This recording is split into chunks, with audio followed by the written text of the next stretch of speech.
달 후에 우리가 그 섬에서 겨울을 난 알렉산드라 배를 타고 떠나니 그 배의 머리 장식은 디오스구로라. 수라구사에 대고 사흘을 있다가 거기서 둘러가서 레기온에 이르러 하루를 지낸 후 남풍이 일어나므로 이튿날 보디올에 이르러 거기서 형제들을 만나 그들의 청함을 받아 이레를 함께 머무니라. 그래서 우리는 이와 같이 로마로 가니라. 그곳 형제들이 우리 소식을 듣고 아비오 광장과 트레이스 타베르네까지 맞으러 오니 바울이 그들을 보고 하나님께 감사하고 담대한 마음을 얻으니라. 우리가 로마에 들어가니 바울에게는 자기를 지키는 한 군인과 함께 따로 있게 허락하더라.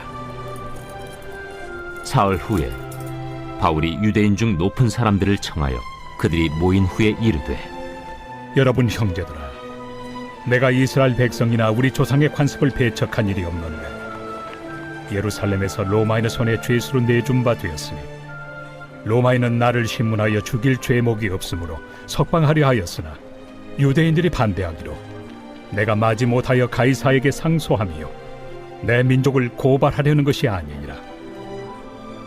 이러므로 너희를 보고 함께 이야기하려고 청하였으니 이스라엘의 소망으로 말미암아 내가 이 쇠사슬에 매인 바 되었노라. 우리가 유대에서 내게 대한 편지도 받은 일이 없고 또 형제 중 누가 와서 내게 대하여 좋지 못한 것을 전하든지 이야기한 일도 없느니라. 이에 우리가 너의 사상이 어떠한가 듣고자 하니 이 파에 대하여는 어디서든지 반대를 받는 줄 알기 때문이라.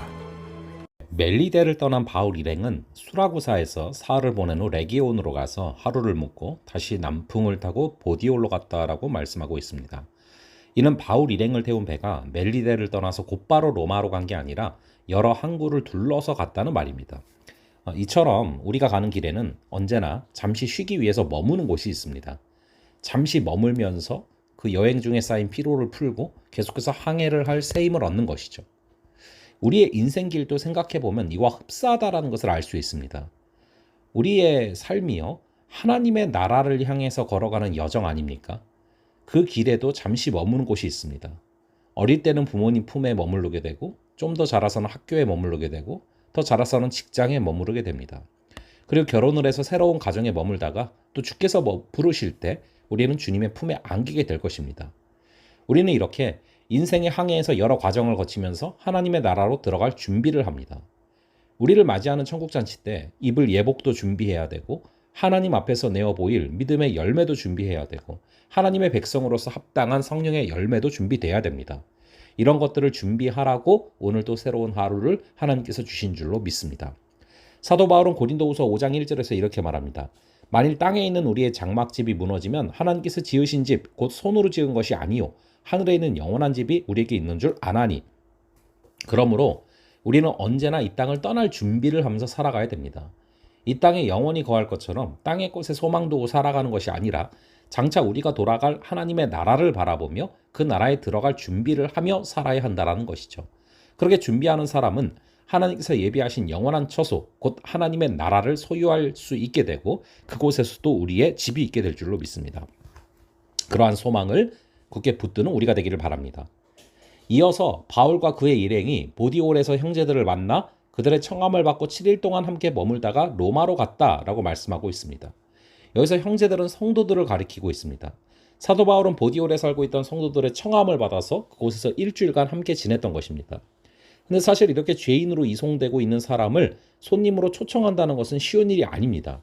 그것은 물론 죄인을 호송하는 자들이 허락하지 않을 것이지만 또한 그런 죄인을 초청하는 사람들은 자칫 죄인과 한패로 취급받게 될 위험이 있기 때문이죠. 그래서 일반적으로 죄를 짓게 되면 가까운 사이, 친척이나 형제라도 모른 척하거나 멀리하기 마련이죠. 그런데 보디올에 살던 성도들은 그런 위험을 개의치 않고 사도 바울과 그 일행을 초청합니다. 이는 보디올에 거하고 있던 성도들이 바울을 예수의 피로 맺은 한 형제로 여겼기 때문이라고 볼 수 있습니다. 또한 15절에서 로마에 살던 성도들이 바울이 온다는 소식을 듣고 아비오 광장과 트레이스 타베르네까지 나와서 바울을 맞이했다라고 말씀하고 있습니다. 이 아비오 광장은 로마에서 약 65km가 떨어진 곳으로서 로마로 연결되는 큰 대로가 통과하는 곳이죠. 그리고 트레이스 타베르네는 새 오두막이란 뜻으로 로마에서 약 50km 정도 떨어진 곳에 위치한 곳입니다.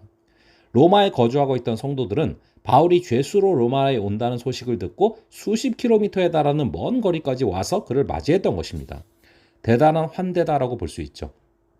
이 세상에서 맺어진 관계는 아무리 친밀할지라도 이권이 개입되고 오해가 생기면 쉽게 깨집니다. 그런 과정 가운데 있지만 예수님 안에서의 관계는 그렇지 않습니다. 이 관계는 서로를 위해서 기꺼이 손해와 피해를 감수할 수 있는 관계인 것이죠.